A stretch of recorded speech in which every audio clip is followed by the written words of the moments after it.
Archaeology is full of mysteries that challenge our understanding of the past.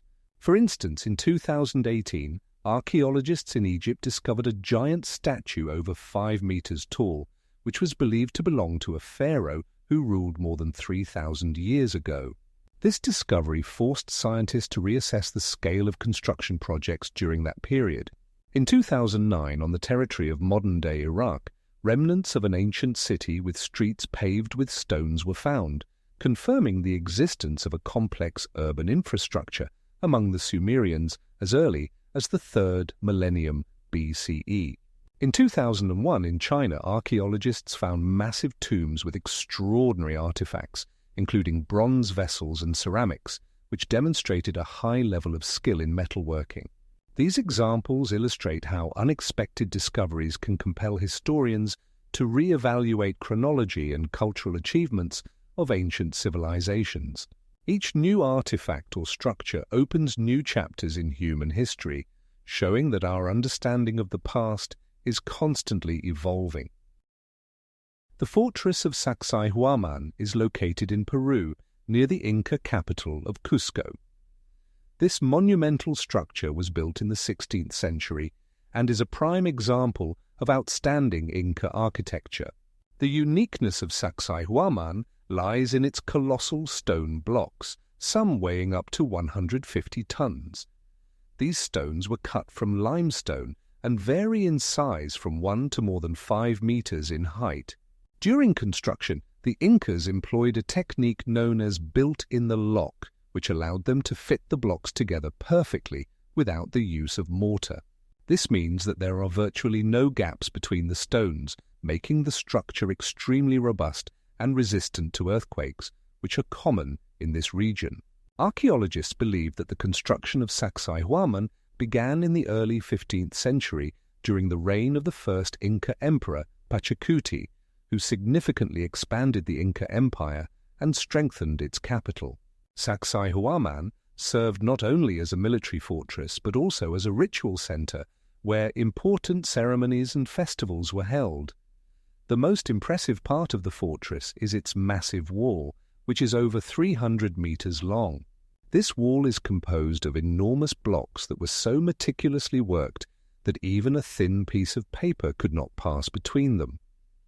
In some places, the walls reach a height of 8 meters. One theory about the construction of Sacsayhuaman suggests that the Incas used a system of tunnels and underground waterways to transport the stones from quarries located more than 10 kilometers away. This raises the question of how the Incas were able to handle such complex engineering tasks without modern technology. Local residents claim that during the construction of the fortress, the Incas used special tools such as copper and bronze chisels, which is also a subject of debate among researchers. Sacsayhuaman was significantly destroyed by Spanish conquistadors in the 16th century, who used the stones of the fortress to build their own buildings in Cusco. However, even in its ruined state, the fortress is impressive for its architectural complexity and scale. In 2001, Sacsayhuaman was inscribed on the UNESCO World Heritage List, highlighting its historical and cultural significance. Each year, the fortress attracts thousands of tourists who come to see this marvel of Inca engineering. Sacsayhuaman is not just a monument to the greatness of the Incas, it is a symbol of their ability to build and organize. Inside the fortress, traces of ancient paths can still be found, leading to various parts of the complex, including temples and residential areas. One of the most fascinating aspects of Sacsayhuaman is that its architecture reflects a deep understanding of astronomy and geography by the Incas. For example, some walls and structures are oriented in such a way that they can serve as a calendar, marking important astronomical events such as the equinox. Sacsayhuaman is more than just a fortress. It is a testament to a highly developed civilization that left its mark on human history. The lines of Nazca in Peru represent one of the most mysterious archaeological discoveries in the world. These giant geoglyphs, visible only from a bird's-eye view, were created between 400 years before our era and 600 years after our era. They cover an area of about 80 kilometers and include more than 800 figures, including animals, geometric shapes, and even giant human figures known as Trojans.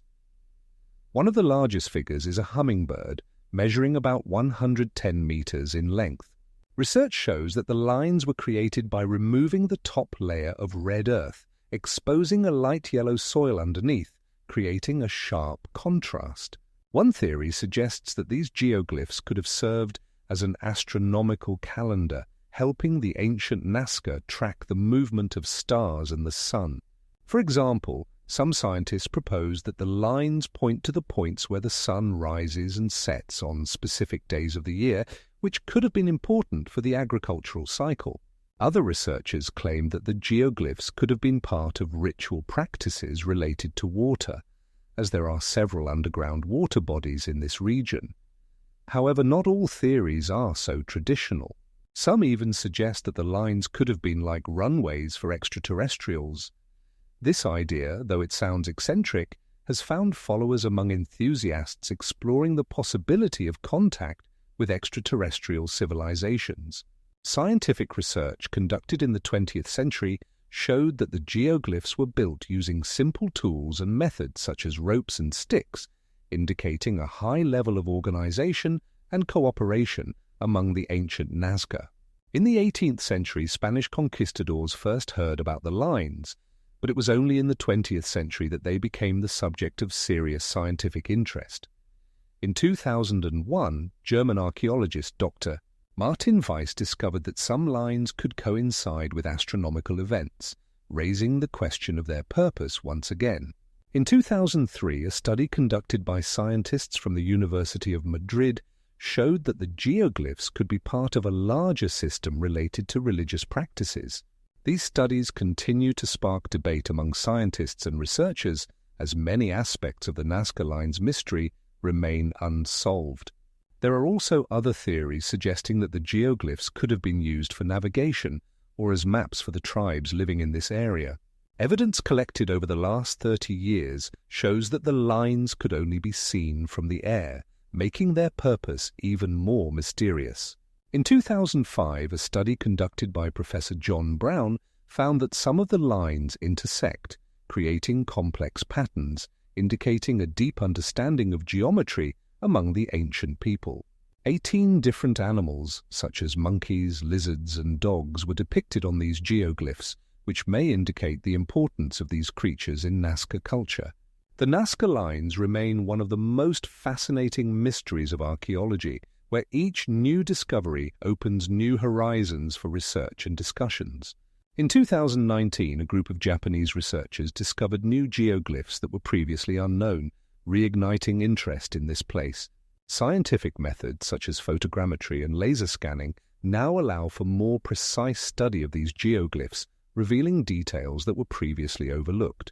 The Nazca lines continue to attract the attention of historians, archaeologists, and enthusiasts of mysteries, and their study opens new opportunities for understanding ancient cultures and their interaction with their environment.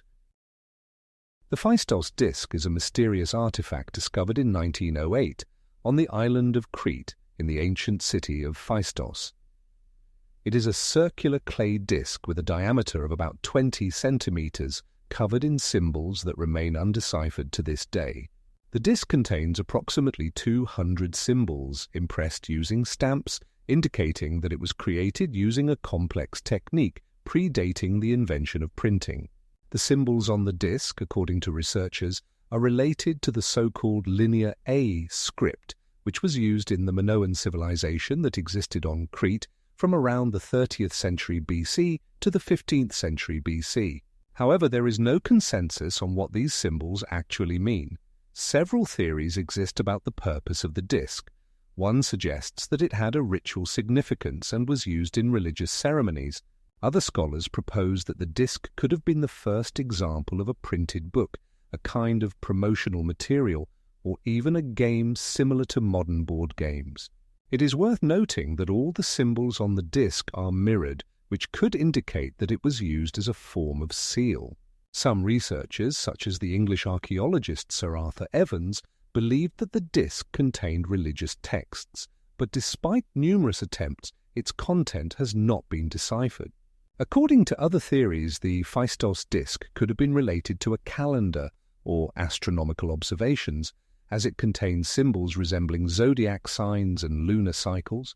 However, none of these theories have gained widespread acceptance in the scientific community.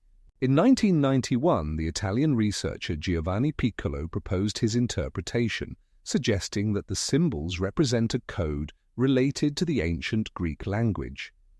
His work sparked interest but did not lead to a definitive solution. The Phaistos disc is housed in the Archaeological Museum of Heraklion. It has become a symbol of the mysteries of the ancient Minoan civilization and attracts tourists and scholars from around the world. Research on the disc continues, and new versions and hypotheses about its meaning emerge each year. For example, in 2015, a group of researchers from the University of Crete discovered that some symbols on the disc match hieroglyphs found in other archaeological excavations on Crete, which may indicate common roots in Minoan writing. However, this is just another direction in the study of this unique artifact. Comparison with other ancient scripts also shows that the Minoan culture may have had a more complex writing system than previously thought. For instance, Linear B, which was used later and has been deciphered, has its own grammatical rules, while the symbols on the Phaistos disc remain a mystery even to the most experienced linguists. This persistent silence of history compels scientists to continue their efforts to find keys to understanding ancient texts. Today, the Phaistos disc remains one of the most famous and discussed artifacts of antiquity. Its study continues, and perhaps in the future we will learn its true meaning. Archaeologists and linguists around the world are developing new methods of analysis, including computer technologies and artificial intelligence, to try to decipher the mysterious symbols. Remarkably, these efforts are reviving interest in Minoan culture and its legacy, which, despite its antiquity, continues to inspire new generations of researchers. The symbols of the Phaistos disc may remain unanswered, but the disc itself has become an important part of our understanding of human history and cultural development. The Baalbek Temple complex, located in Lebanon, is one of the most impressive architectural structures of antiquity. Built between the 1st century BC and the 3rd century AD, it served as a site of worship for pagan gods, including Jupiter, Venus, and Mercury. The most famous element of the complex is the Temple of Jupiter, which houses the largest dressed stones in the world, weighing up to 1,000 tons. These colossal blocks, known as trilithons, were used to create the foundation of the temple. One of the largest trilithons, known as the Great Trilithon, measures approximately 21 by 4 meters and weighs around 800 tons. For comparison, modern cranes struggle to lift loads of 100 tons, raising questions about how ancient builders could have processed and moved such massive stones without modern technology. Studies suggest that the ancient Romans who controlled this region used a system of wooden rollers and ropes and possibly water to reduce friction. This is supported by findings from archaeologists such as Dr. David Show, who in 2018 conducted excavations around the temple and discovered traces of ancient paths that could have been used for transporting stones.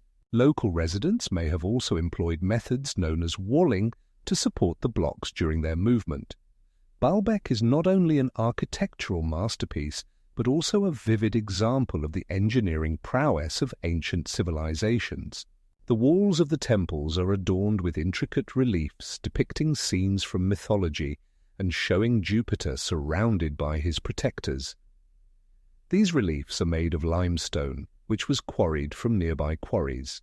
Archaeologists believe that many masters and artists worked for years to complete this project. An important aspect of Baalbek is that it was not only a religious center, but also a significant trade hub due to its strategically advantageous location at the intersection of trade routes. This facilitated the flow of wealth, which in turn allowed for the construction of such monumental structures.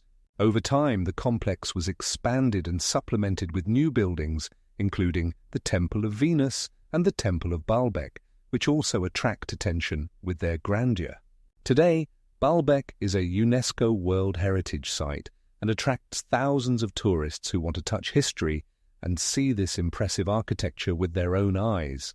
Each year in August, an international festival is held here, gathering artists from around the world and creating a unique atmosphere where ancient history meets modern culture. This territory is also studied by scientists who continue to explore its mysteries and seek new ways to understand how ancient civilizations could have built temples using such massive stones. The construction methods and technologies used in Baalbek remain a subject of debate among historians and archaeologists. Some theories suggest that ancient builders may have used technologies that were lost in subsequent centuries, adding to the mystery of this place. Despite the advances of modern science, many aspects of the construction of Baalbek remain unexplained, and its massive stones continue to impress with their power and scale, challenging the capabilities and ingenuity of ancient architects. The Baghdad battery, also known as the paradoxical battery, is a clay pot containing a copper cylinder and an iron rod, and it is believed to have generated electrical current 2,000 years before the advent of modern batteries. This unique artifact was discovered in 1938 near Baghdad, Iraq, in an area that was once part of the Persian Empire. The Baghdad battery dates back to around the 1st century AD and is approximately 23 centimeters in height. Its construction consists of a ceramic vessel with a copper cylinder inside, and in the center of the cylinder is an iron rod, creating conditions for a chemical reaction. Researchers suggest that when filled with an acidic solution such as vinegar or lemon juice, the vessel could produce electricity. This reaction is based on the interaction of copper and iron in the presence of an electrolyte, with scientists estimating that the voltage could reach up to 1 volt. It is interesting to note that such batteries could have been used in ancient times for various purposes, including lighting devices or even for medical treatments. 80 years ago, when this artifact was first studied, its purpose remained a mystery, and many scholars considered it to be merely a ceremonial object. However, research conducted by scientists such as John P.M. Van Dyke and his team has shown that the Baghdad battery could indeed generate electricity, opening new horizons for understanding ancient technologies. One theory suggests that such devices could have been used for galvanization, a process known since ancient times where electric current was applied for treating various ailments. Even if this battery was not widely used, its existence indicates that ancient people had knowledge of electricity and its properties, challenging traditional views on technological progress. It is also noteworthy that similar devices have been found in other parts of the world, such as China and India, raising questions about how widely such technologies were used in ancient times. These discoveries challenge the widely accepted notion that electricity was only discovered in the 18th century. 80 years after the discovery of the Baghdad battery, modern scientists continue to study its potential and attempt to understand how it was used. Some experiments have shown that with proper setup and use, such devices could produce significant levels of current. However, there is still no definitive answer to how exactly and for what purposes ancient civilizations used such batteries. There is a theory that the Baghdad battery could have been part of a more complex system, possibly related to temple rituals or medical practices. Today, this discovery continues to spark debate in the scientific community, and research in this area opens new horizons for understanding historical technologies. The Baghdad battery is not just an artifact, it is a key to understanding how ancient peoples could use electricity and the complexity of their technologies. The Sphinx in Giza, one of the most famous and mysterious structures of the ancient world, continues to spark debate among scholars about its age and the time of its creation. This monument, carved from a limestone rock formation, is approximately 60 meters long and 23 meters high. Officially, it is believed that the Sphinx was built during the reign of Pharaoh Khafra, around 2,500 years before our era. However, in recent decades, some researchers have begun to question this date, citing evidence of water erosion found on the body of the Sphinx. Geologist Robert Schoch of Boston University published his findings in 2001, arguing that the character of the erosion on the Sphinx suggests the influence of water, implying that this monument could have been created during a period when Giza experienced a wetter climate than it does today. Schoch points out that similar erosion can be observed in other areas where rivers and lakes once existed. This could indicate that the Sphinx was created no later than 8,000 years ago, which is several thousand years earlier than the generally accepted date. This theory has sparked controversy, with some scholars criticizing Schoch for basing his conclusions on insufficient evidence. However, proponents of the older age of the Sphinx argue that even the earliest Egyptian civilizations may have been more advanced than we assume, and that many monuments could have been built during a period about which we know little. Additionally, historical sources such as the works of Herodotus mention the Sphinx but do not provide clear indications of its age, leaving room for interpretation. The Sphinx was first described in ancient times, but its true function and symbolism remain subjects of debate. Some researchers believe that the Sphinx was associated with the solar cult, while others think it served as a guardian of tombs. Regardless of its purpose, the Sphinx remains a mystery, and its true age continues to be uncertain. Geological studies show that if there were rainfall that could have eroded the limestone, these processes would have occurred much earlier than previously thought. Therefore, the traces of water erosion on the Sphinx may indicate that its construction coincided with a period when the climate in Egypt was significantly different from the present. Such theories challenge traditional views of Egyptian history and force us to re-evaluate our understanding of the development of civilizations. Thus, the Sphinx is not only a work of art and architecture, but also a key to unraveling the climatic changes that could have influenced ancient societies. The monument, which has been a source of awe and mystery since its creation, may turn out to be much older than we thought. 8,000 years ago, when the Sphinx could have been built, Egypt may have been in a completely different climatic state, which calls into question many of our assumptions about ancient civilizations. There are other examples where climate change has influenced architecture and the way of life of ancient peoples, such as Mesopotamia and the Maya civilization.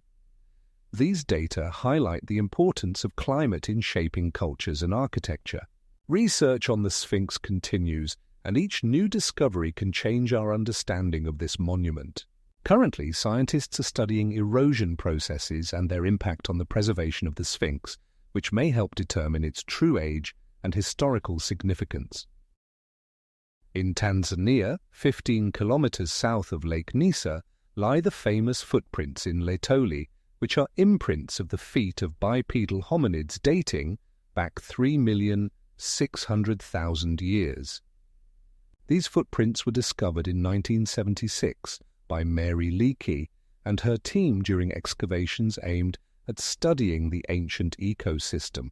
Letoli is part of a broader archaeological complex that includes other significant finds, such as tools and animal remains. The footprints were left by hominids belonging to the species Australopithecus afarensis, which was likely one of the first human ancestors capable of walking on two legs. The footprints are found in a layer of volcanic ash that formed after a volcanic eruption, which has helped preserve them in excellent condition. The discovered footprints range from 20 to 30 centimeters in length and indicate that these hominids not only had a bipedal gait, but also had certain anatomical features of the foot that resemble modern human feet. Research shows that these hominids were capable of navigating complex terrain, suggesting well-developed adaptation skills. It is important to note that the footprints in Letoli have become a key piece of evidence in the scientific community for understanding human evolution, as they support the hypothesis that bipedalism appeared long before the emergence of Homo sapiens. Mary Leakey's research not only uncovered the footprints, but also brought public attention to the issues of human evolution, contributing to the further development of anthropology. Each footprint in Laetoli tells a story about the life and behavior of hominids who lived in savanna conditions, hunted animals, and gathered plant food. These footprints also show that hominids could move in groups, indicating the social structures that existed at the time. Comparison with other finds, such as footprints in Kenya from the same period, shows that bipedal hominids existed over a large area of eastern Africa. The findings in Laetoli have led to a re-evaluation of many aspects of evolutionary biology and anthropology, as well as new research into how and why our species became dominant on the planet. The footprints attract the attention of not only scientists but also tourists eager to see evidence of early human history. Today, they are protected by UNESCO as a World Heritage Site. Laetoli has become a symbol of research into human evolution, and its significance for science is immeasurable. Discoveries in this area continue to inspire new researchers to study ancient human ancestors and their way of life, opening new horizons for understanding our history. It is important to note that research in Laetoli continues, and new technologies such as laser scanning and DNA analysis open up new possibilities for studying these ancient footprints. The giant Olmec heads in Mexico are among the most fascinating and mysterious artifacts of the ancient Olmec civilization, which existed from approximately the 13th century BCE to the 4th century CE. These monumental sculptures, crafted from basalt and weighing up to 40 tons, were discovered in the modern states of Veracruz and Tabasco. It is known that the basalt used for their creation was quarried from sites up to 100 kilometers away from their installation locations, indicating a high level of organizational skill and logistics among the Olmecs. Each head stands over 2 meters tall and features unique detailing, making them true masterpieces of art. Leading researchers of these heads include scientists like Mario Mercedes and Richard M. Sterling, who suggest that these sculptures likely depict rulers or chiefs performing important ritual roles in Olmec society. The style and form of the heads vary, but they all share common features: broad faces, flat noses, and large lips, which convey a sense of power and authority. Recent excavations in the La Venta region, conducted in 2020, confirmed that the Olmecs employed complex stoneworking techniques, including the use of obsidian and flint tools. The giant heads were placed in various locations, such as the center of sanctuaries or on plazas, underscoring their importance in the public and religious life of the Olmecs. In most cases, each head is oriented towards specific astronomical objects, indicating a deep connection between the Olmecs and cosmology and religion. Additionally, Olmec heads are often associated with rituals related to power and ancestor veneration. Some researchers propose that these heads could be part of a broader system of monuments that included other elements such as altars and platforms used for ritual activities. Notably, these giant sculptures not only represent the artistic achievements of the Olmecs, but also serve as crucial elements in the study of their social structure and political organization. For example, the analysis of the heads' placement suggests that they may have marked the boundaries of different tribal or city-state territories, supporting the hypothesis of high political competition in the region.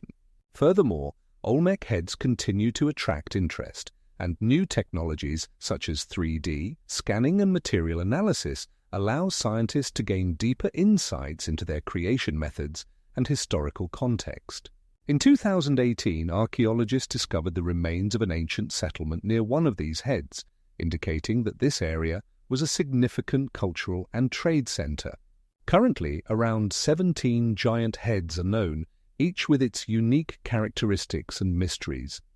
The Mexican government is actively involved in the protection of these artifacts, and they are an integral part of the country's cultural heritage.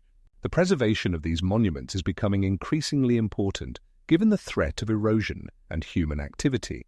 Long-term research conducted in 2020 showed that climate change can also negatively affect the condition of Olmec heads, necessitating careful monitoring and conservation efforts. In the 1930s, in Wyoming, so-called stonefield midgets were discovered. miniature mummies that caused a sensation in scientific and pseudoscientific circles. These mummies were found in the Stonefield area and became the subject of numerous debates and theories. The first discoveries were made in 1933 when a group of researchers led by anthropologist Dr. Walter Kramer stumbled upon several unusual remains. The size of these mummies varied from 20 to 30 centimeters, raising questions about their origin. Some researchers suggested that these mummies could belong to representatives of an unknown midget race. The main theory explaining the miniature size of the mummies was microcephaly, a genetic abnormality characterized by an abnormally small skull and head size. However, this version was met with harsh criticism from some anthropologists who pointed out the absence of typical microcephaly features in the found remains.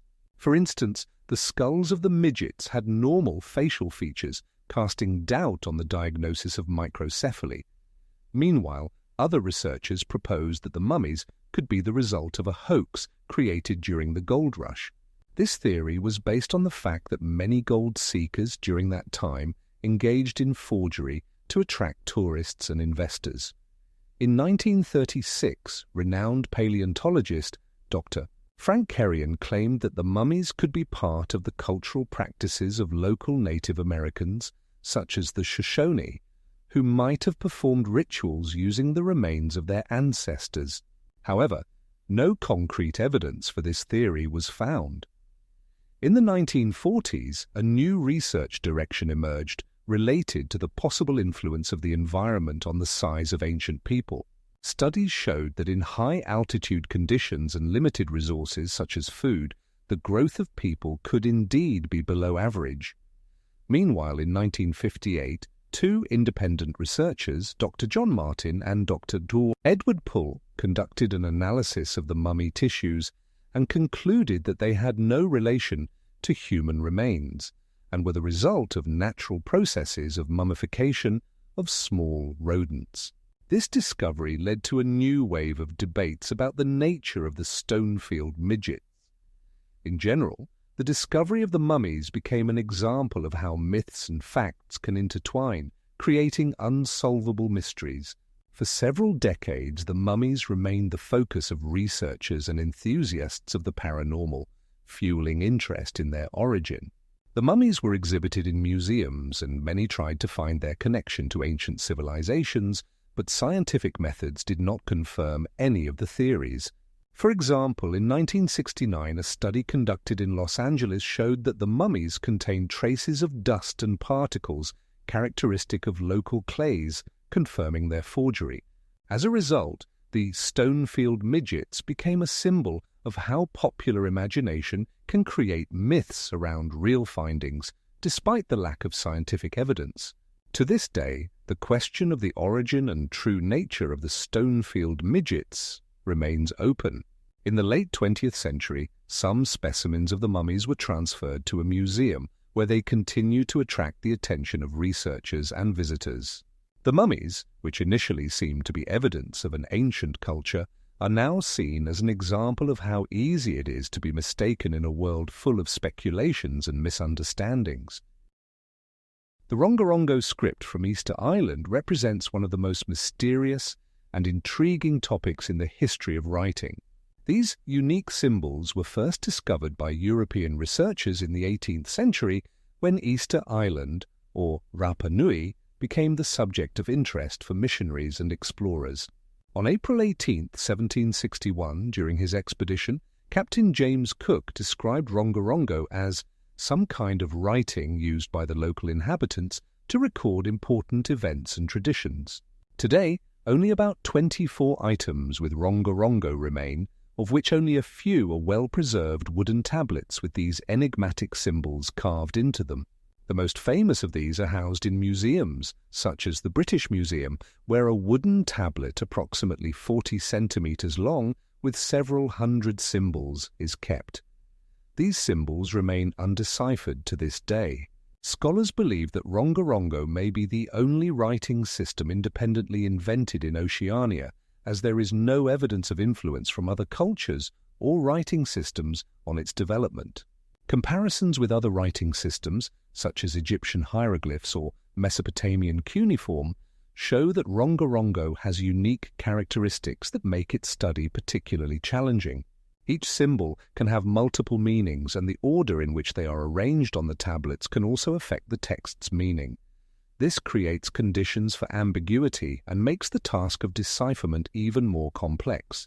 Some researchers, such as Norbert Klein, have worked on attempts to systematize data about Rongorongo, but their efforts have not led to significant successes.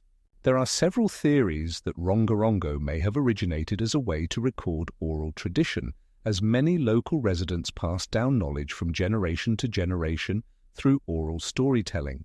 However, with the arrival of Europeans and the loss of a significant portion of the island's population due to diseases and conflicts, the culture of Rongorongo was on the brink of extinction. It is also important to note that Rongorongo did not have a clear system of education.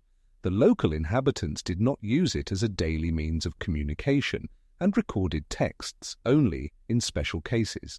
This may explain why, despite some attempts at decipherment, no researcher has been able to successfully decipher a significant amount of texts. Today, Rongorongo remains an unsolved puzzle that attracts the attention of linguists and historians from around the world. Some scientists even propose conducting genetic research on samples collected in the area of Easter Island to better understand cultural connections and the influence on the development of writing. Nevertheless, each new approach to decipherment faces difficulties, as the symbols of Rongorongo have no equivalents in other writing systems. This makes Rongorongo not only unique, but also an important object of study for understanding the history of communication and writing in Oceania. In the 18th century, when Rongorongo became known to Europeans, Easter Island already had complex social structures and rituals, indicating a high level of cultural development.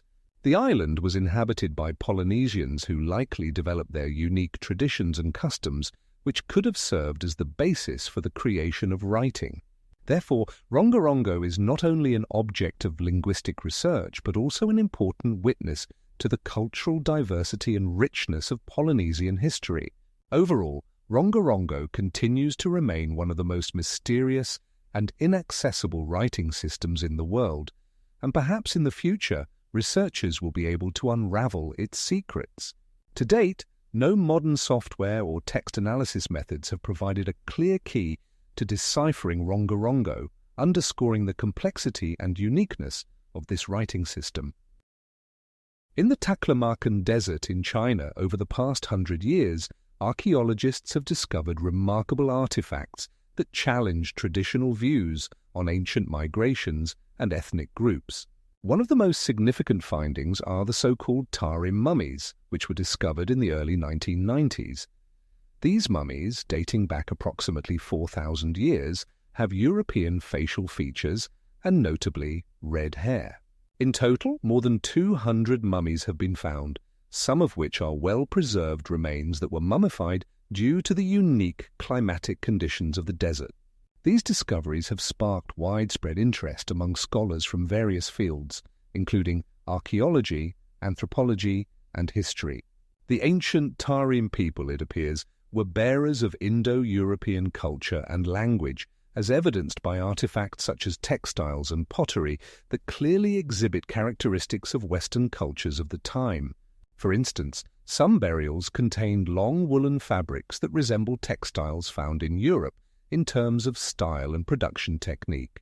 This finding challenges the traditional notion that such features could only develop in Europe, raising questions about ancient migrations and cultural interactions.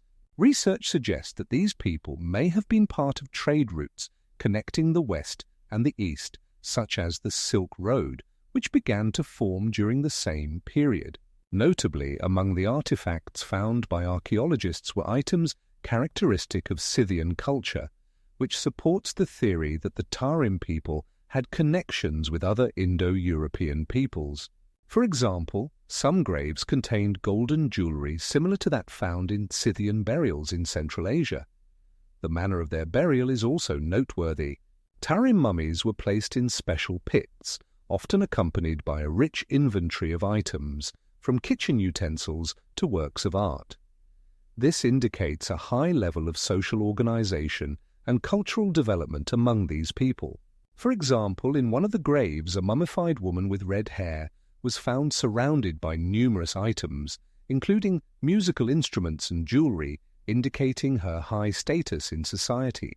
According to research conducted by a group of scientists led by Professor James Bennett in 2015, DNA analysis showed that the Tarim people were genetically close to European peoples, confirming their Indo-European origin.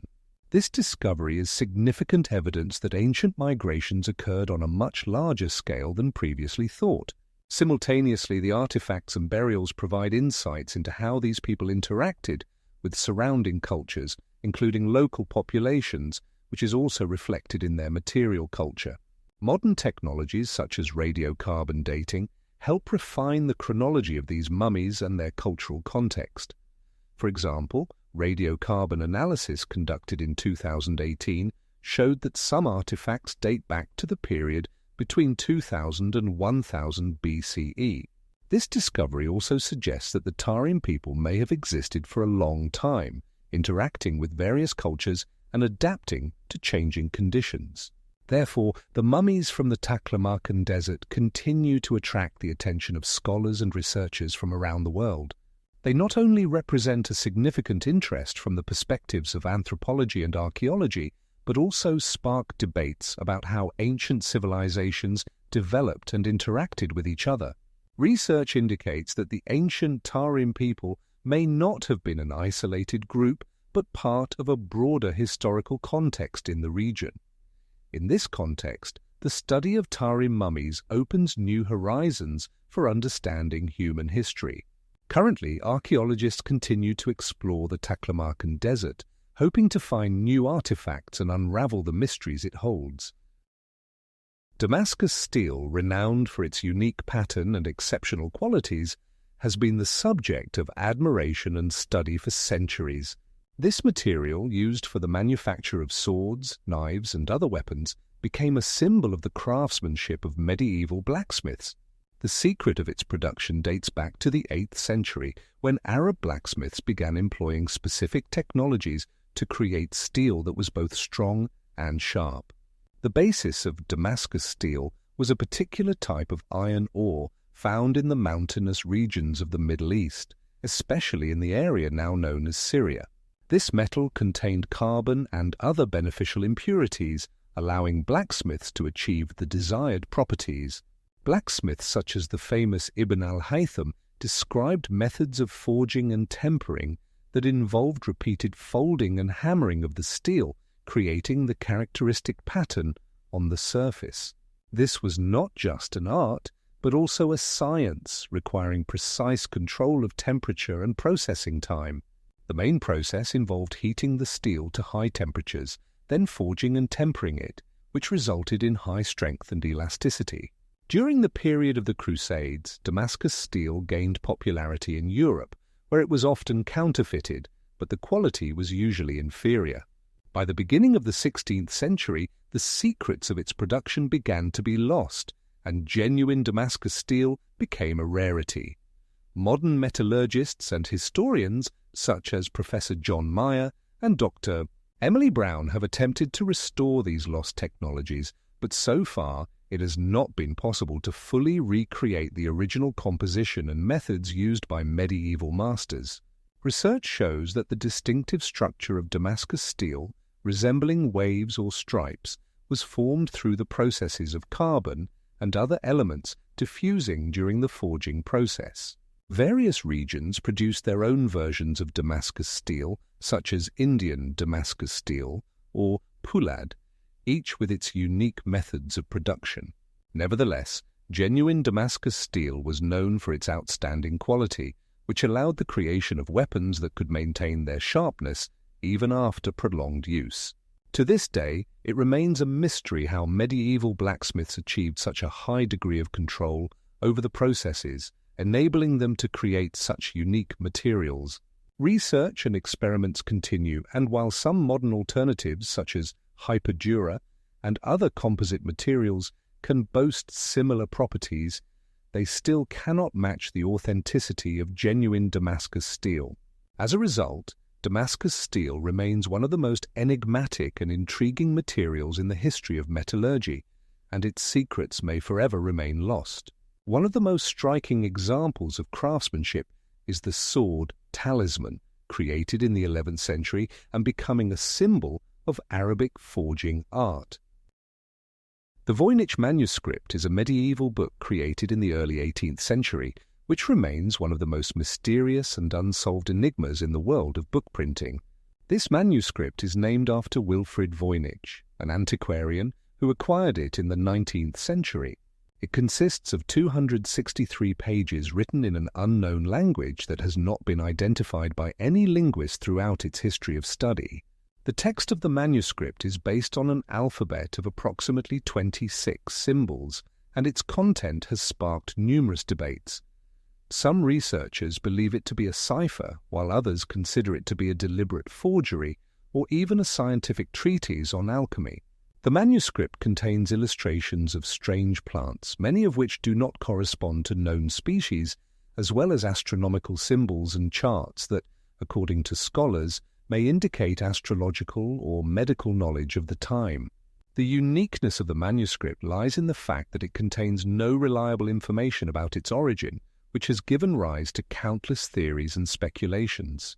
Most of the manuscript's pages are filled with text that, at first glance, appears illegible, but closer examination reveals certain recurring sequences that may indicate the structure of the language.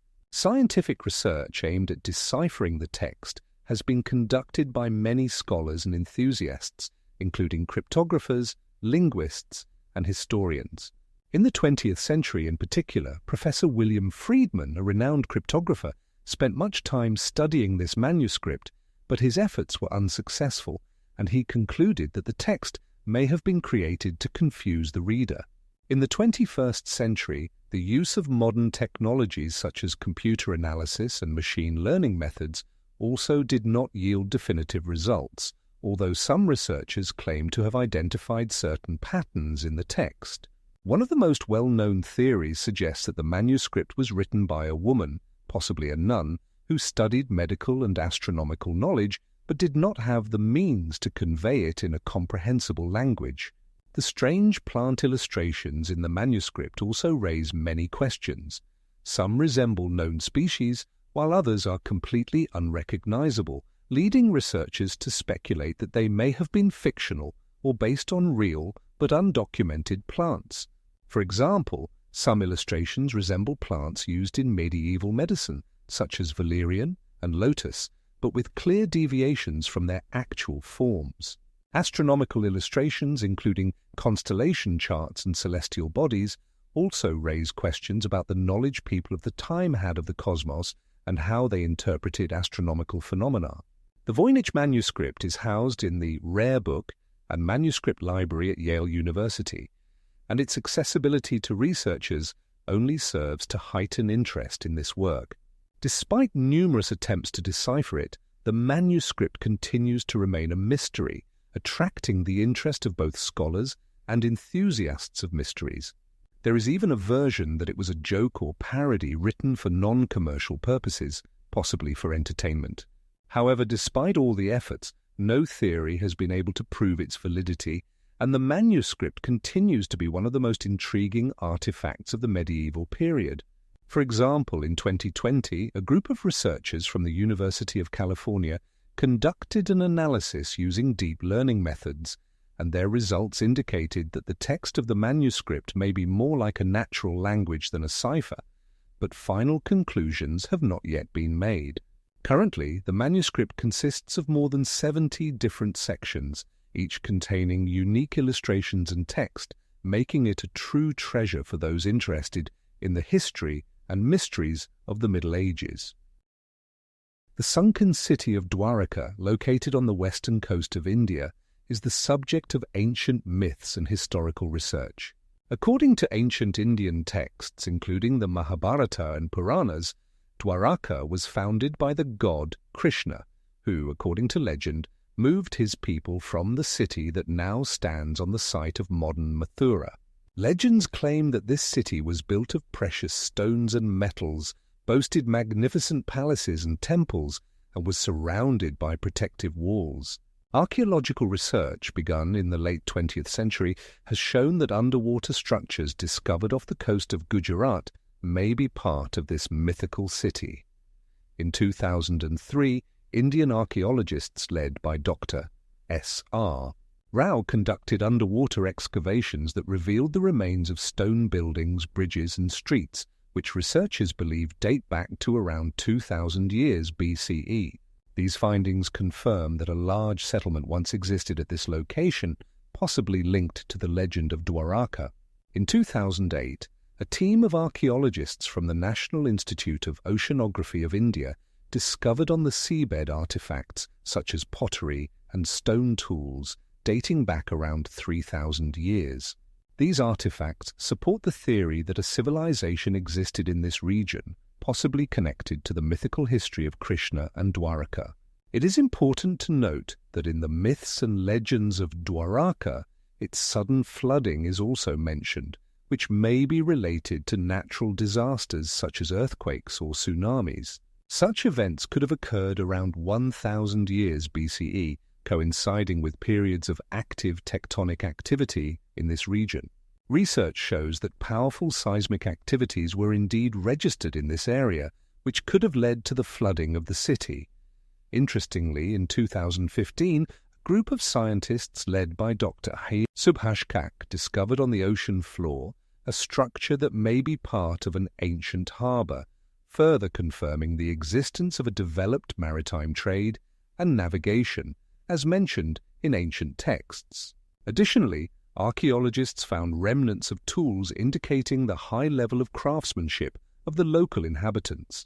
In 2009, during underwater excavations, traces of a water supply and drainage system were also discovered, confirming the existence of a developed infrastructure in this ancient city. Research suggests that Dwaraka could have been not only a centre of trade, but also an important cultural and religious centre where Krishna was worshipped. The myths about Dwaraka continue to fascinate scholars, and each new discovery adds details to the picture of the ancient history of this place. In 2020, scientists returned to the study of underwater structures, and their findings confirmed that the sunken city indeed exists, and its history continues to be a subject of study and discussion. These investigations provide historians and archaeologists with the opportunity to better understand what ancient Indian cities looked like and what role they played in the development of civilization. In 2020, a discovery was made that could lead to new interpretations of the myths about Dwaraka and its flooding, once again confirming that the history of this city is far from exhausted. The Ica stones are mysterious artifacts found in Peru, featuring images of dinosaurs, complex surgical operations, and other anachronisms that have sparked debate about their authenticity. In the mid-20th century, in 1958, a local resident named Julio T. Cachiguara began finding stones in the Ica region, near the city of Ica. These stones, primarily round in shape, are adorned with engravings, some of which depict scenes of people interacting with dinosaurs and performing surgical procedures such as amputations and heart surgeries. It is estimated that over 15,000 stones have been found, but only a small number are on display. The first scientific research on the stones began in 1961 when renowned archaeologist and paleontologist Dr. Richard L. Feinerbank from the University of Berkeley in California visited Ica and commented that these stones were unique.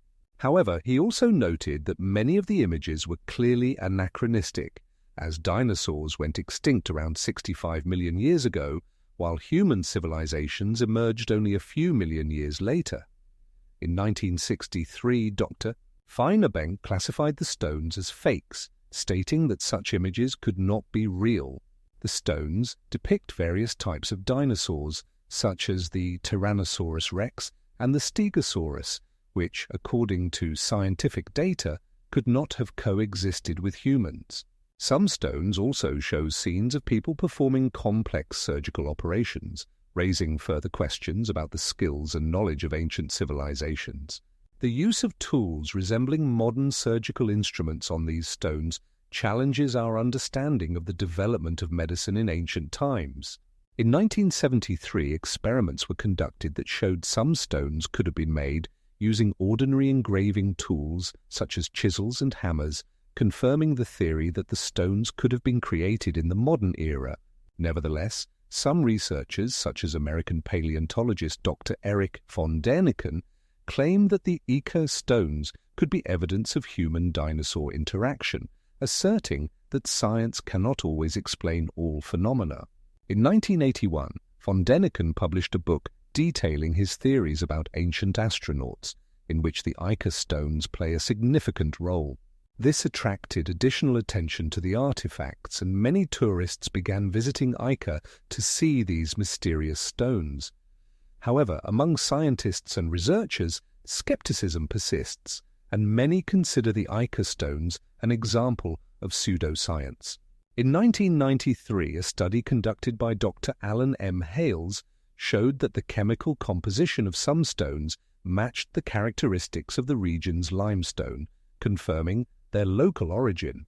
However, this does not exclude the possibility of forgeries, as local residents could have used available materials to create artifacts. The debate about the true origin of the Ica stones continues, and they remain a subject of discussion among paleontologists, archaeologists, and history enthusiasts. As a result, the Ica stones have become not only a subject of scientific debates, but also a cultural phenomenon attracting attention from people around the world. Today, they can be seen in several museums and private collections, highlighting their uniqueness and ambiguity. The underwater Neolithic settlement of Atlit Yam is located off the coast of Israel and sank approximately 9,000 years ago at the end of the Mesolithic and the beginning of the Neolithic era. This unique site was discovered in 1985 by Israeli archaeologist Dr. Ehud Adam. During the exploration of the underwater settlement, remains of buildings, tools, and ceramic fragments were found, providing insights into the lives of the people of that time. One of the most intriguing discoveries was the well-preserved wooden structures, such as posts and beams, which were preserved under the water due to the absence of oxygen. These findings suggest that the residents of Atlit Yam built their homes using wood and other natural materials available to them at the time. The site also contains the remains of fish and other marine creatures, indicating that the local population engaged in fishing and gathering. It is believed that Atlit Yam was one of the earliest places where people began to adopt a settled way of life. Artifacts from the settlement include more than 30 stone tools used for food processing, as well as various items that testify to the development of trade and social connections with other communities. Notably, tools used for fishing, such as sharpened spears and hooks, were found, confirming the theory that fishing played a significant role in the lives of the residents. Additionally, ceramic vessels decorated with geometric patterns which belonged to the Neolithic culture were found on the seabed.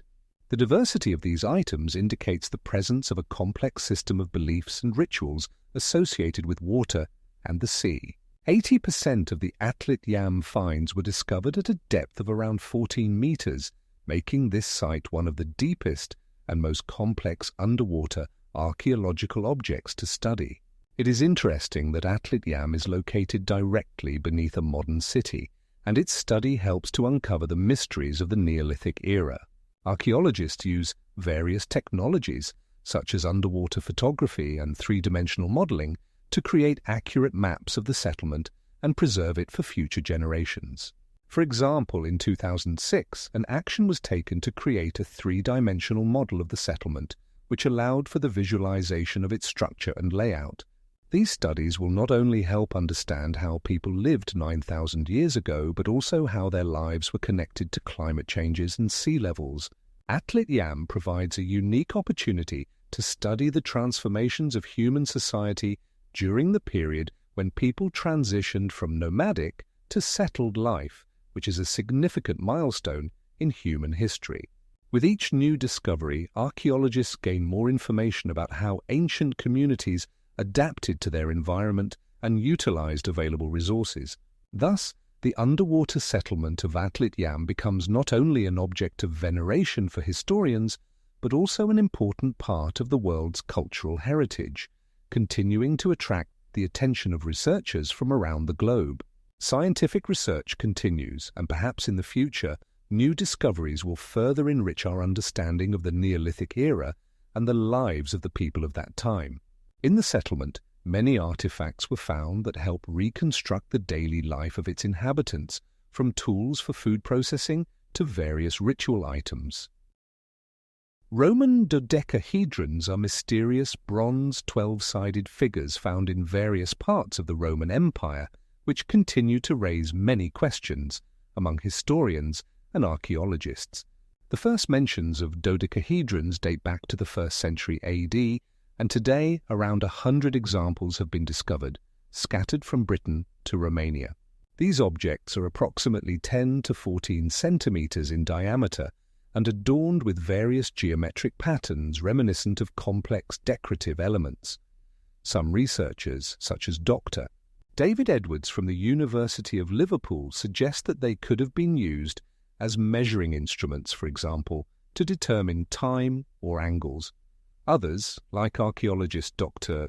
Chris Scott from the University of Cambridge, believe they could have been used as children's toys, claiming that their shape and texture would additionally stimulate children's motor skills. The internal spaces of dodecahedrons often have holes, which may also indicate their use as tools for calculations.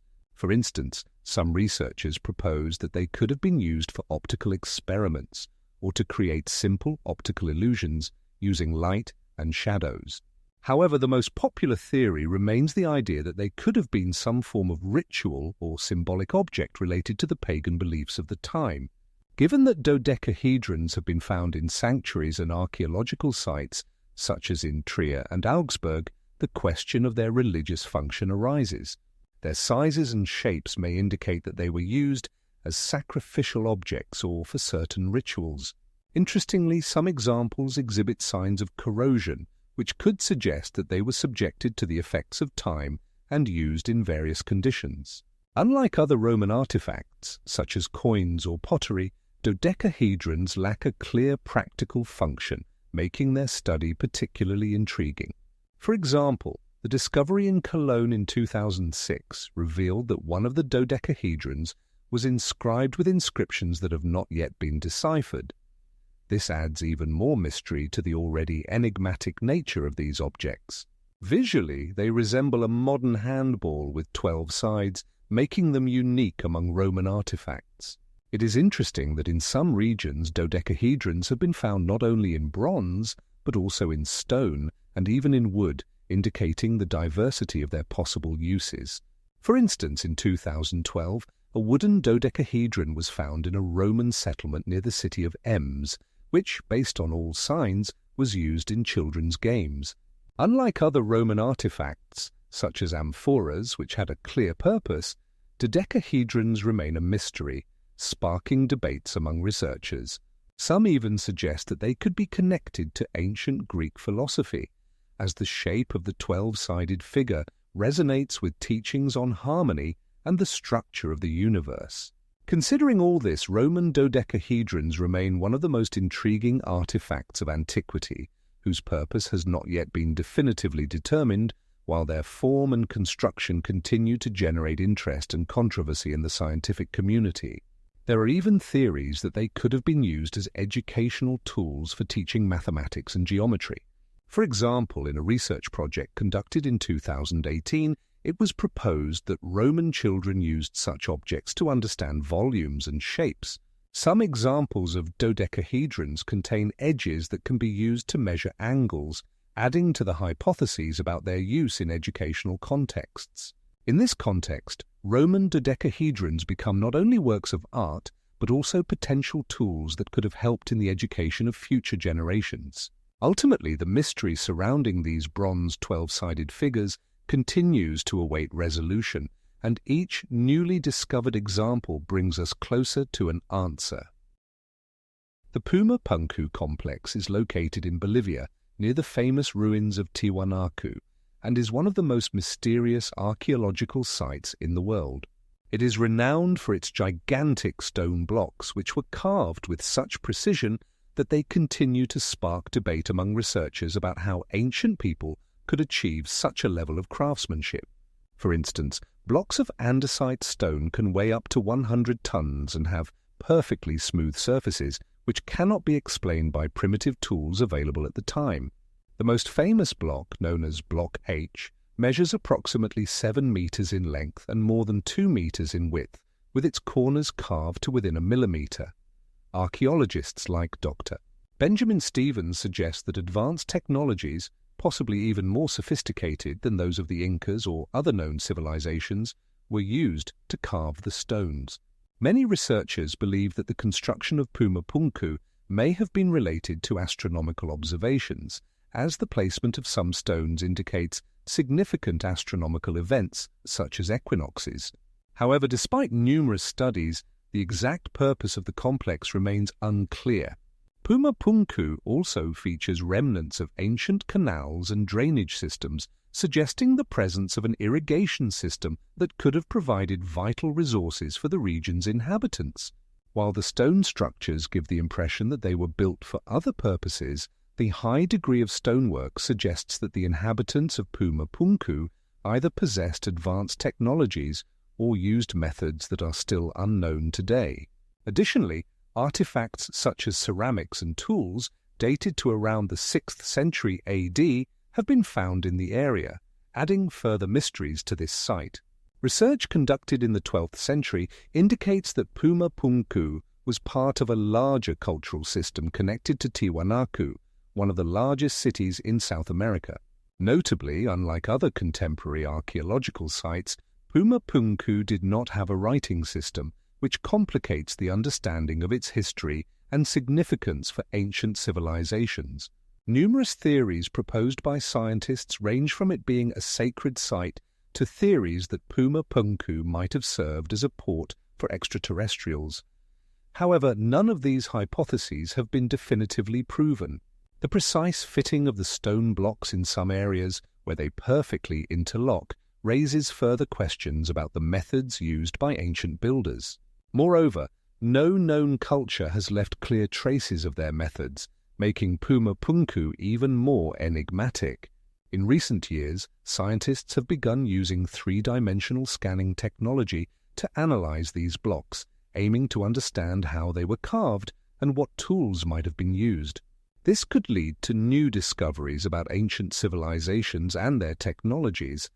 It is estimated that over 300 separate blocks were used in Puma Punku, each meticulously carved and transported to the construction site. This implies the existence of a complex logistical system, possibly involving work groups using simple but effective methods to move heavy stones. In some areas, traces of tools resembling chisels have been found, further confirming the advanced technologies available to ancient builders. Puma Punku continues to attract the attention of both scientists and tourists, leaving many questions unanswered. Interest in this site remains strong, and research continues as scientists strive to unravel the mysteries hidden within these ancient stone structures. Each new artifact or discovery could be the key to understanding this enigmatic culture. The underwater monument of Yonaguni is located off the southeastern coast of Japan, near the island of Yonaguni, which is part of the Ryukyu Islands. This mysterious structure was discovered in the late 1980s when Japanese diver Masashi Harusaka noticed unusual formations on the seabed. These formations consist of flat stone platforms and steps which have sparked debate among scientists. Some believe they are natural geological formations, while others claim they are the ruins of a submerged temple, potentially dating back 10,000 years. The structures feature sharp angles and straight lines, which are atypical of natural geological formations such as reefs or rocks. At a depth of approximately 26 meters underwater, walls and platforms can be seen, which some researchers believe could have been created by an ancient civilization. Studies conducted in 2005 by a team led by Dr. Kenta Sugimoto showed that the stones making up the monument exhibit signs of processing, such as indentations and carvings, suggesting human intervention. However, geologists like Dr. Masahiro Kato argue that the shape and geology of this area are consistent with typical erosion processes resulting from the action of water and waves over centuries. Scientists from various fields, including archaeology and geology, continue to study this object to determine its true origin. In 2006, a team of Japanese archaeologists conducted underwater research, including mapping and photographing the structures. They found that some stones measure up to 4 meters in width and 8 meters in length, making them some of the largest underwater formations in the world. One of the most intriguing aspects of Yonaguni is the presence of other underwater structures nearby, such as megalithic formations found in the area of Miyako Island. Some researchers suggest that these formations could be part of a larger network of ancient structures that once existed in this region. In 2009, Japanese researcher Hiroshi Sugiyama proposed that these structures could be part of an ancient culture that engaged in seafaring and trade. There are also theories that Yonaguni could have been part of a larger continent that sank due to geological changes. Despite all these studies, the question of whether Yonaguni is the ruins of an ancient temple or a natural formation remains open. Currently, many divers and tourists from around the world visit the island to see this enigmatic monument with their own eyes. In 2020, a research group from Osaka University conducted new underwater research and discovered that the structure of the underwater monument continues to generate interest, providing new data for analysis. They found additional elements that may indicate human activity, such as tools from the Neolithic era. However, these findings are not yet confirmed, and their authenticity is debated. One of the most interesting discoveries was the presence of geometric patterns on some stones, similar to those found on other archaeological sites in Japan. These patterns could provide clues about the culture that may have existed in this region before it was submerged. In recent years, Yonaguni has become not only an object of scientific research but also a cultural phenomenon, sparking debates among local residents and tourists. For many people, it has become a symbol of the mysteries of the ancient world and evidence that human history may be more complex than we think. As a result, the underwater monument of Yonaguni remains in the spotlight for both scientists and history and archaeology enthusiasts. Göbekli Tepe is located in Turkey and is considered the oldest known temple complex, built around 12,000 years ago, making it older than known civilizations such as the Sumerians and Egyptians. Archaeological excavations initiated in 1994 under the leadership of German archaeologist Klaus Schmidt have revealed numerous megalithic structures consisting of massive stone pillars, some reaching 5 meters in height and weighing over 10 tons. These pillars are adorned with intricate reliefs of animals such as lions, snakes, and wild boars. This discovery challenges traditional views that religious practices and temples only emerged after the advent of agriculture, as Göbekli Tepe was built during a period when people still led a nomadic lifestyle and engaged in gathering. This suggests that spiritual life and ritual practices could have existed before the formation of settled agricultural communities. Scientific research indicates that constructing such large structures required significant efforts, collective work, and organization, pointing to the presence of a complex social structure among these people.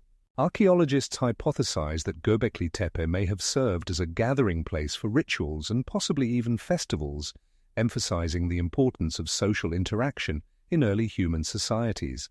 This complex may also be one of the earliest examples of a centralized cultic structure where people gathered for worship and communication, indicating early forms of organized religion.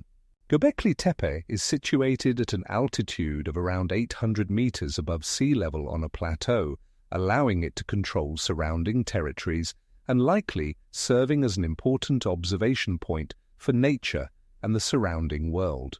Research shows that the region lacked sufficient resources to support large settlements, further underscoring the uniqueness of this site.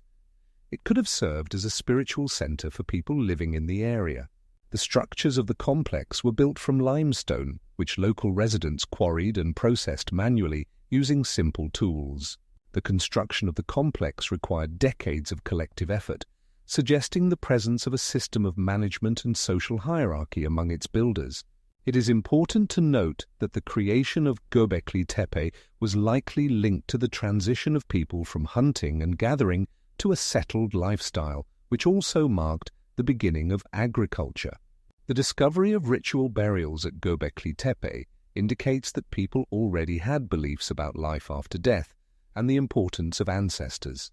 Scientific research using radiocarbon dating has established that some of the stone structures were built around 9,000 years before our era, further emphasizing their antiquity. Göbekli Tepe opens new horizons for understanding human history and cultural development, demonstrating that our ancestors were capable of complex architectural projects and deep spiritual practices long before the advent of writing and complex societies. This complex essentially challenges our understanding of how civilizations developed and indicates that spiritual and cultural needs could have preceded material progress. Such discoveries may change our perception of human society's evolution, showing that there is no linear path to civilization and that complex social structures could have emerged from spiritual practices and rituals. The Indus Valley script, which existed around 4,000 years ago, is one of the most enigmatic chapters in ancient history. It was discovered during archaeological excavations in cities such as Harappa and Mohenjo-Daro, which flourished between the 3rd and 2nd millennia BCE. This script, known as the Indus script, consists of more than 400 different symbols, none of which have been deciphered to this day. This means that we do not have sufficient information about the language, culture, and society that used this system. The most common finds with Indus inscriptions include seals and tablets made of terracotta and stone. Seals, typically square or rectangular in shape, often adorned with images of animals like tigers and elephants, as well as abstract symbols. Some researchers suggest that this may be related to ritual practices or trade, but the exact functions of these objects remain unclear. A significant aspect of the Indus script is that symbols often appear in short sequences, which may indicate that it was a system using syllabic or alphabetic writing. It may have preceded later systems of writing, such as Egyptian hieroglyphs or Mesopotamian cuneiform. The volume of finds suggests that the script was used not only for administrative purposes, but possibly also for literary compositions, challenging traditional views on the development of writing. For instance, in the 20th century, archaeologist John Marshall, who conducted excavations in Harappa, found more than 90 seals with Indus symbols, indicating widespread use of the script in this civilization. Some experts, such as Indian linguist N.D.A. Khurana, claim that the system could have been the basis for the development of more complex languages in the region, but without deciphering the text, this remains speculative. Notably, unlike other ancient civilizations like the Sumerians and Egyptians, whose texts are preserved on various media, the Indus script is represented only fragmentarily. This poses certain challenges for historians seeking to understand how communication developed in this area.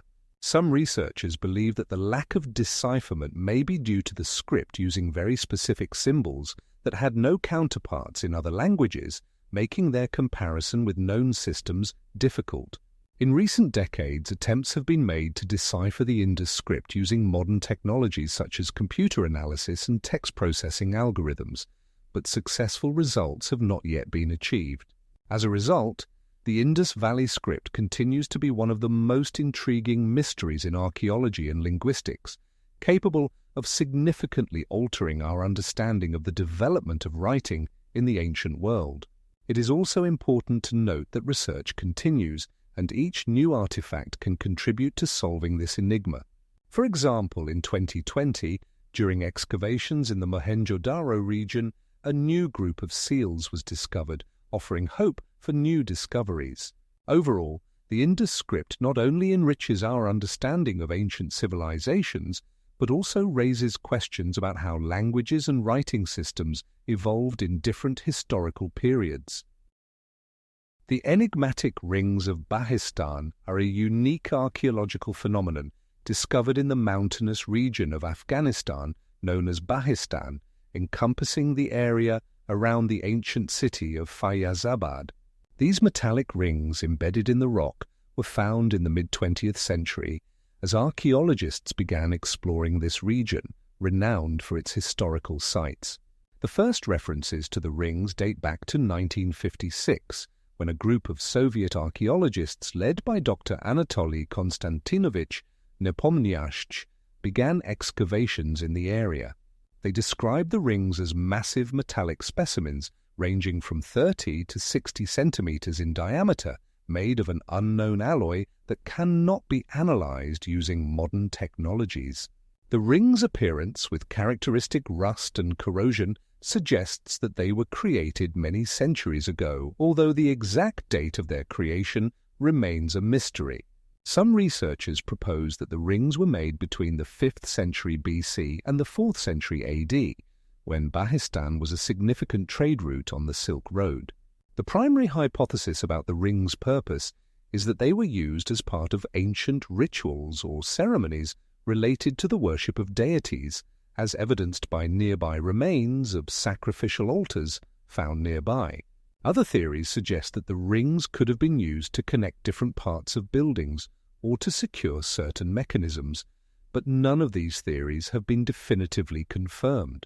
The rings of Bahistan have sparked interest among historians and enthusiasts of mysteries, challenging our understanding of the technologies of ancient civilizations that may have possessed knowledge beyond our reach.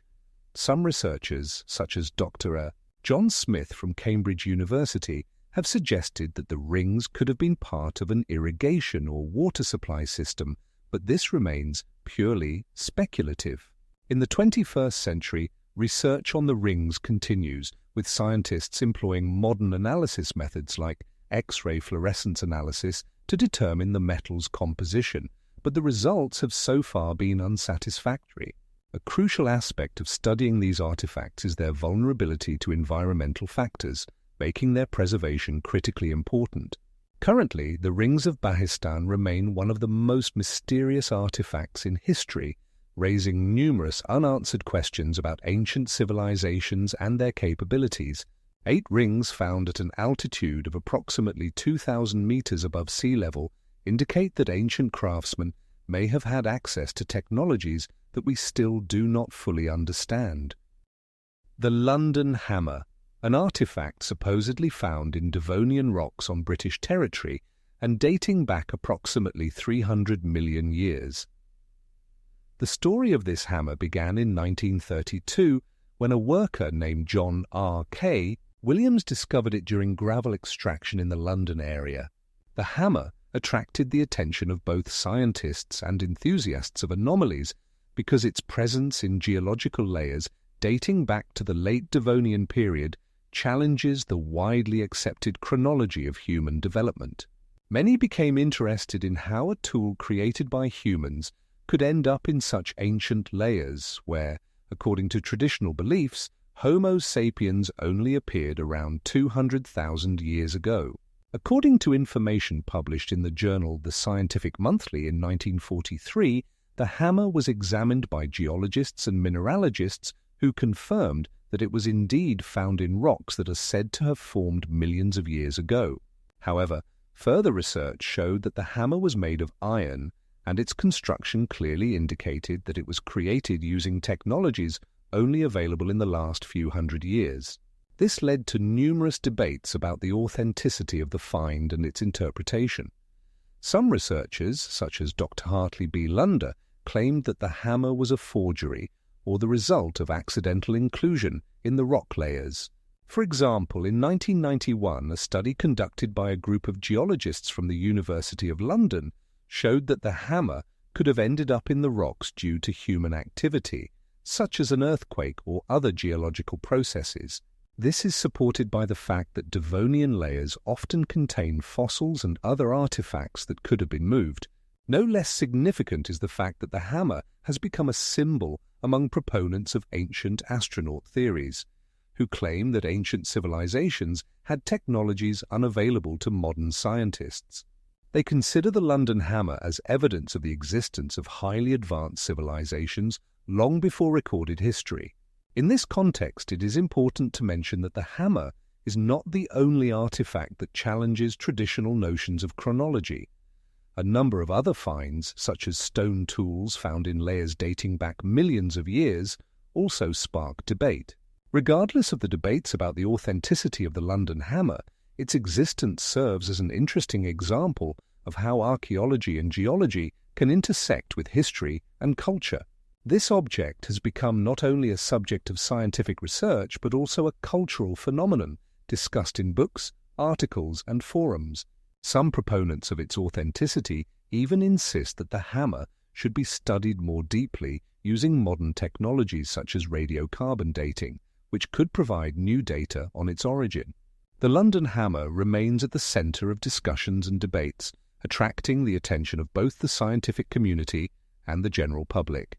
Its mysterious origin and possible explanations for its presence in such ancient rocks raise many questions about human history and our understanding of evolution. The scientific community continues to research this artifact, and its fate remains uncertain, which only fuels interest in it. Over the years, numerous experiments and analyses have been conducted, but a definitive answer to the question of its origin and authenticity has not yet been found. The London hammer, with its contradictory evidence and numerous interpretations, continues to be a subject of fascination. The Iron Pillar in Delhi is a unique monument of Indian metallurgy, standing for more than 16 centuries.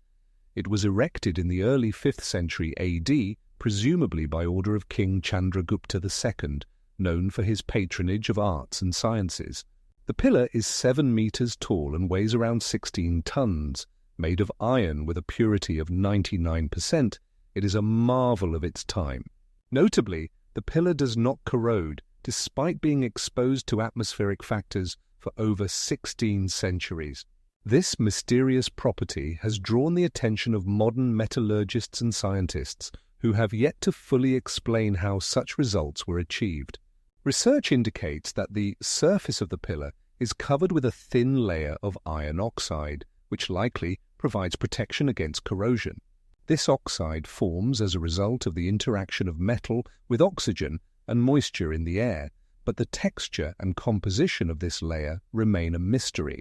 In the 18th century, the pillar was mentioned in the works of British explorer and archaeologist James Prinsep, who studied its structure and properties. His research sparked long scientific debates about the technology of iron production in ancient India. Some researchers claim that ancient Indian metallurgists used methods that were later lost, including special metal processing techniques and alloying. One popular theory suggests that they employed low-temperature heat treatment, which helped achieve strength and resistance to corrosion. Additionally, the pillar served not only as a monument, but also as a symbol of the king's power and might.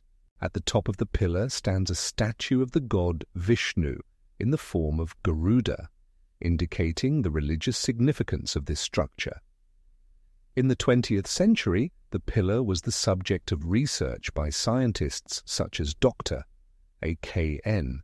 Reddy and Professor R.K. Sharma, who analyzed its chemical composition and physical structure. The results showed that the technologies used to create this pillar were significantly more advanced than those used in other countries at the time. For example, in Europe, much more primitive methods were used, placing Indian metallurgy on par with modern achievements. The Iron Pillar remains one of the most visited historical monuments in India, attracting tourists from around the world who wish to see this engineering marvel. Each year, research is conducted to study its condition, and scientists continue to discover new aspects of its construction. In recent years, work has been done to protect the pillar from external influences to preserve it for future generations. In particular, in 2009, a project was launched to create a protective coating to prevent further deterioration of the surface. The Iron Pillar in Delhi is not just a monument, it is a living testament to the scientific achievements of ancient India and an example of how advanced technologies can withstand the test of time. The metallic spheres of Klerksdorp represent mysterious artifacts discovered in South Africa, which have sparked significant interest among scientists and enthusiasts of ancient history. These spheres were found in deposits dating back to approximately 2.5 billion years ago, making them some of the oldest objects ever found on the planet.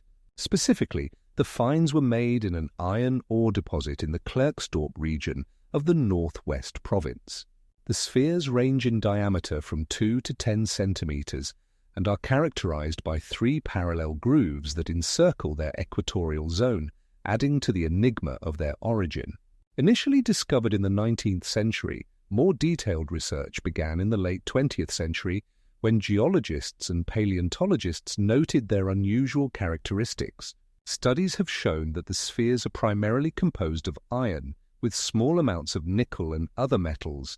Some scientists believe that such forms could have resulted from natural geological processes like crystallization or mineralization, while others suggest that their shape and structure may indicate artificial origins, raising questions about the existence of ancient civilizations or extraterrestrial technologies. Dr. Ronald Sharp, a renowned geologist from the University of Cape Town, conducted experiments to determine if these spheres could have formed naturally. He concluded that the triple grooves could be the result of mechanical processes, but the final answer to their origin remains open. An important aspect is that similar objects have been found in other parts of the world, raising questions about global geological processes that occurred in prehistoric times.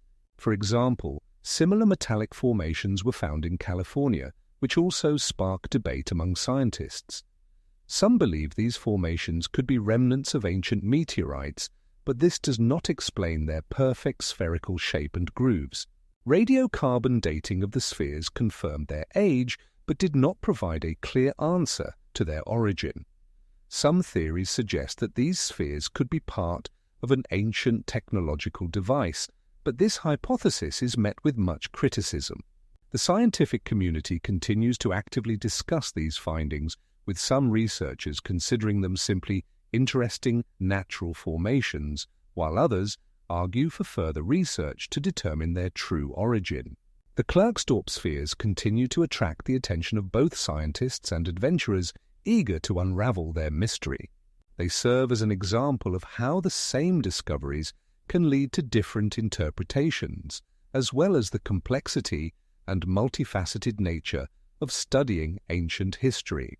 The finds in Klerksdorp have become an important part of discussions about ancient civilizations and their possible achievements.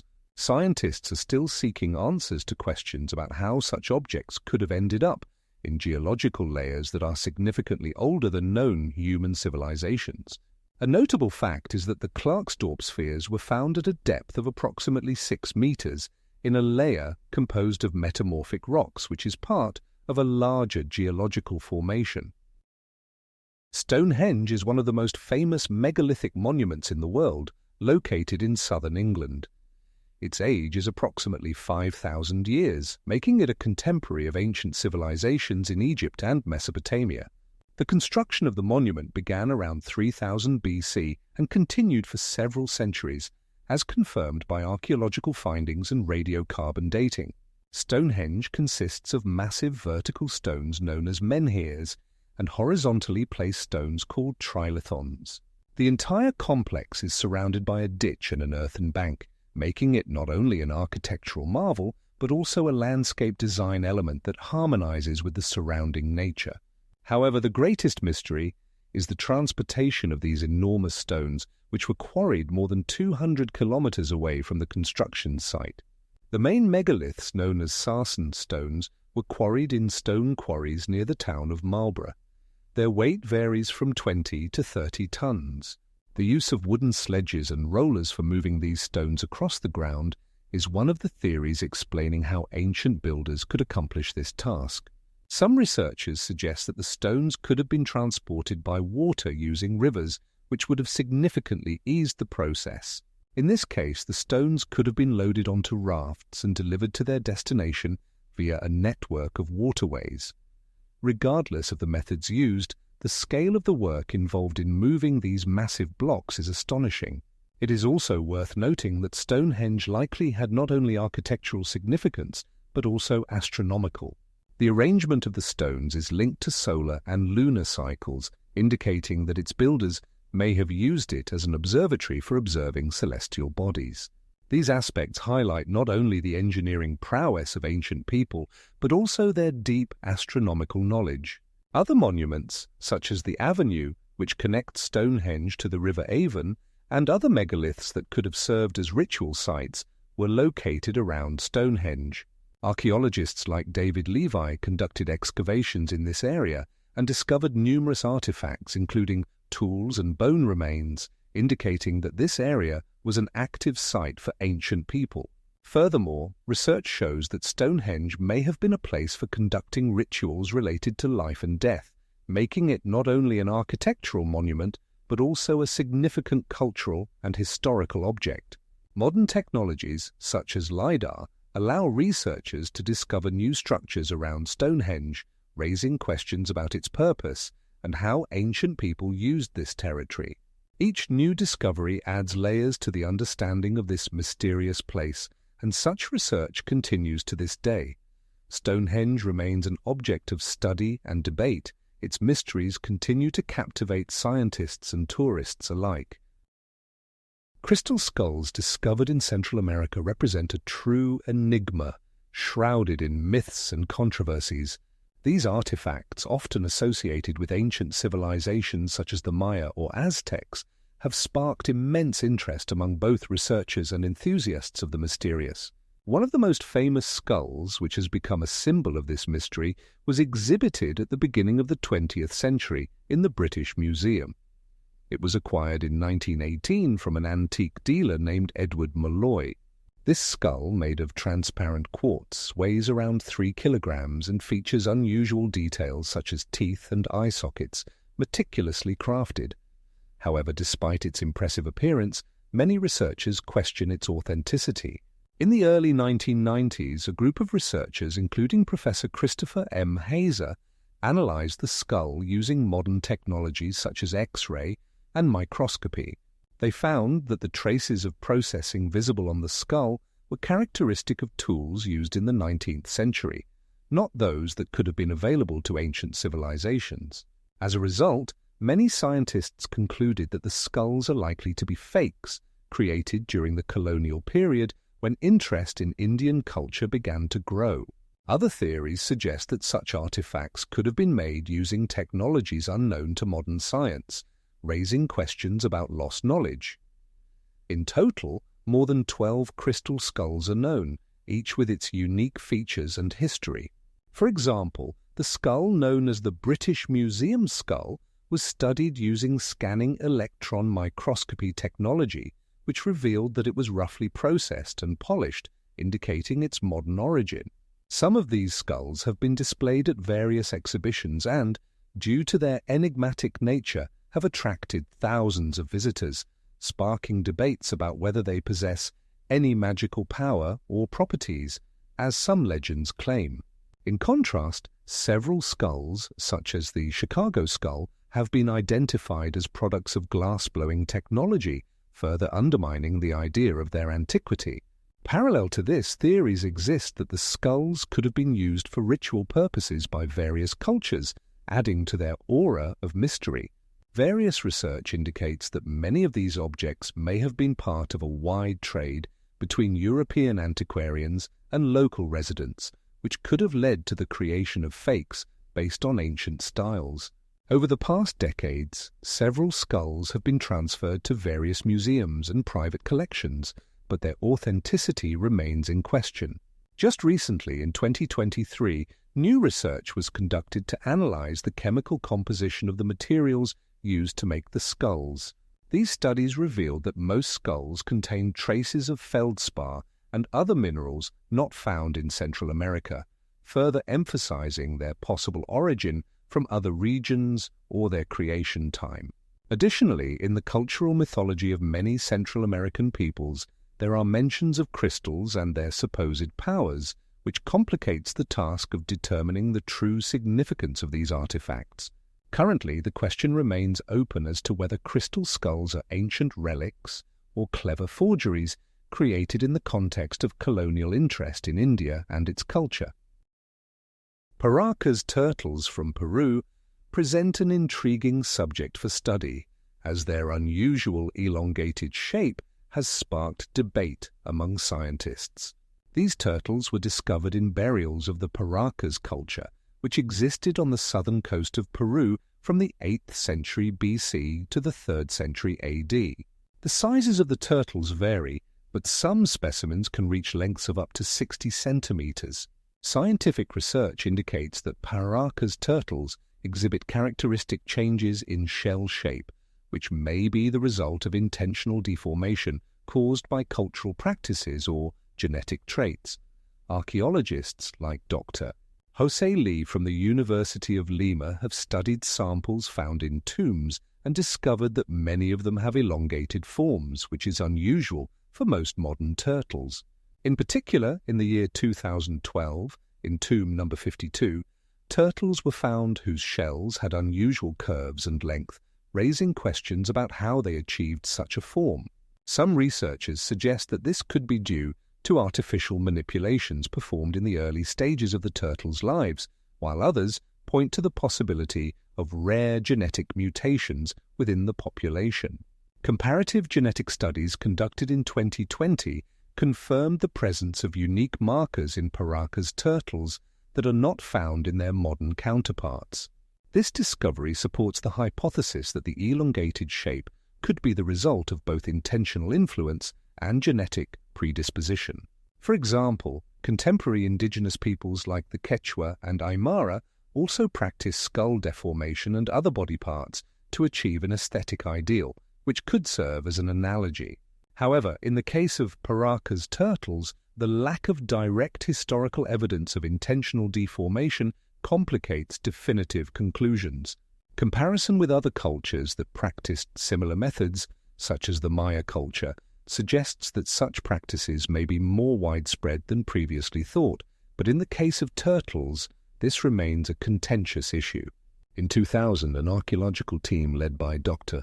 Alejandro Martinez conducted excavations in the Paracas tomb area and discovered that many turtles were buried with items that could have been used in rituals, adding another layer to the understanding of their significance in Paracas culture. Some of the artifacts found, such as ceramics and jewelry, indicate a high degree of symbolism in their culture. The elongated turtles could have served not only practical purposes, but also had significant ritual importance, challenging traditional views on how ancient cultures used animals in their rituals. For instance, in Paracas tombs, turtles were found that appear to have been presented as sacrifices, which may indicate a belief in them as sacred beings. Scientists continue to actively discuss whether these turtles were the result of natural selection or part of a cultural code that required specific actions from the community regarding these animals. In 2020, a paper published in the Journal of Archaeological Science suggested that Paracas turtles could have represented a symbol of status, further complicating the understanding of their role in society. Findings related to Paracas turtles continue to attract the interest of researchers, and despite numerous hypotheses, a definitive answer to their unusual shape and significance in Paracas culture remains elusive. The Antikythera mechanism is an ancient Greek analog computer, approximately 2,000 years old, discovered in a shipwreck off the island of Antikythera in 1901.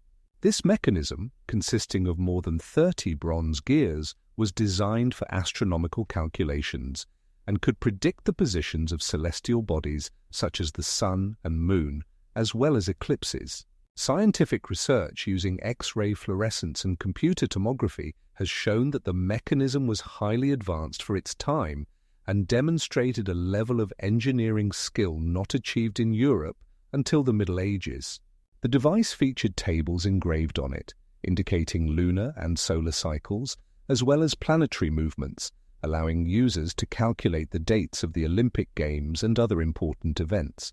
8 gears in the upper part of the device were used to track the solar year and lunar month, while more complex mechanisms in the lower part enabled the calculation of eclipses.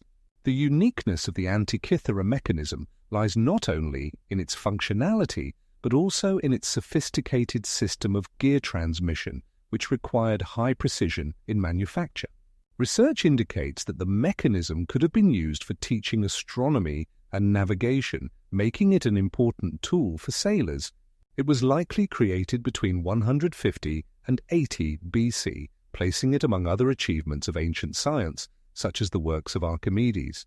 The surviving parts of the device show that it was quite compact, with dimensions of approximately 30 by 20 by 10 centimeters, making it portable for use on a ship. Remarkably, some researchers believe that similar technologies may have existed in Greece long before this, but the Antikythera mechanism is the only known example. In 2006, after years of research, a group of Greek and American scientists led by Professor John Graham presented a new interpretation of the mechanism based on a 3-dimensional model. This helped reveal more secrets of the device, including its possible use for determining lunar phases and even predicting solar eclipses. Currently, the mechanism is housed in the National Archaeological Museum of Athens, where it is studied not only by historians but also by modern engineers who are trying to understand how the ancient Greeks could have created such a complex device using the technologies of their time. The restoration of the device continues, and scientists hope that further research will reveal more of its functions. The Antikythera mechanism is a striking example of how ancient civilizations used science and technology to solve practical problems, and it underscores the fact that the level of knowledge in antiquity was significantly higher than is commonly believed. Archaeology is not just a science of the past, it is a genuine time machine that opens doors to worlds we never even suspected existed. For instance, in 2009, archaeologists from Leiden University in the Netherlands discovered an ancient city in present-day Iran, estimated to have been founded around 6,000 years ago. This discovery challenges traditional views of civilization development, as many researchers believed such cities began to appear only later, in the 3rd millennium BCE. In 2018, during excavations in Egypt led by Professor Mostafa El-Waziri, more than 100 sculptural statues dating back to the time of the pharaohs were found, hidden under sand for over 2,000 years. This discovery not only confirms the existence of complex social structures in ancient Egypt, but also indicates that many historical monuments may remain undiscovered, awaiting their moment. In 2021, an international team of scientists led by Dr. José Antonio López discovered unusual geoglyphs in Peru on the site of the ancient Nazca civilization, previously thought to be random formations. New research suggests these figures likely had astronomical significance and could have served as observatories. Thus, the discovery of geoglyphs dating back around 2,000 years forces us to re-evaluate our understanding of astronomy in ancient civilizations. In 2020, archaeologists in China found the remains of a large settlement that existed more than 5,000 years ago, where mass sacrifices were performed. This discovery challenges the notion that such practices were unique to certain cultures. For example, in 2001, researchers in Mexico discovered a unique cave containing hundreds of ceramic vessels believed to have been used for ritual purposes. These findings show that ancient people actively interacted with their surroundings, creating complex rituals that remain a mystery to researchers. In 2009 in India, traces of an ancient civilization were found that existed around the 3rd millennium BCE and possessed advanced irrigation and agricultural systems. This discovery challenges traditional views on the migration of peoples and the spread of agriculture. In 2020, researchers found traces of prehistoric people who used fire for hunting and cooking, confirming the theory that humans already possessed complex social structures and skills at that time. In 2017, scientists in Russia discovered ancient burials that indicate the presence of a developed society practicing complex rituals. These findings challenge traditional views on migrations and cultural development in Eurasia. In archaeology, as in life, sometimes it is not what we know that matters, but what we do not yet know. The mysteries of ancient civilizations and their enigmas continue to captivate researchers, and each new discovery serves as a reminder that our understanding of human history is far from complete. Archaeology, like any other scientific process, is a constant discovery, where one step forward can lead to 3 new questions. In this context, it is important to remember that each new artifact and every new find opens up new horizons that can change our understanding of the past. In 2021, in Iran, more than 100 ceramic vessels, around 4,000 years old and adorned with previously unknown symbolism, were found. These vessels may shed light on the connections between ancient cultures about which we have insufficient information. Research continues, and each new discovery adds details to the complex mosaic of human history.